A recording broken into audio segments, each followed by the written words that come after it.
Hi guys, உருளைக்கிழங்கு அப்படின்னாவே mostly எல்லாருக்குமே பிடிக்கும். அந்த உருளைக்கிழங்கை வச்சு 5 நிமிஷத்தில் இடியாப்பம், அப்பம், தோசைக்கு எல்லாம் மேட்ச் ஆகிற மாதிரி ஒரு ஸ்டூ ரெசிபி எப்படின்னு பார்க்கலாங்களா?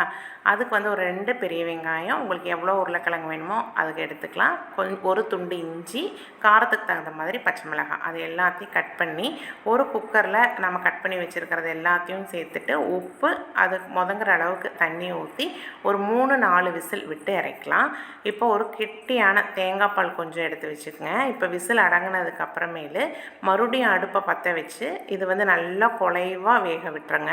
இப்போ நம்ம எடுத்து வச்சுருக்கிற தேங்காய் பால் அதையும் ஊற்றி ஃபைனலாக கொஞ்சமாக கருகாப்பில் அதையே சின்ன சின்னதாக கட் பண்ணி போட்டு ஒரு 2 ஸ்பூன் அளவுக்கு தேங்காய் எண்ணெய். இதுக்கு காரத்துக்கு பச்சை மிளகாயும் பெப்பர் மட்டும்தான்.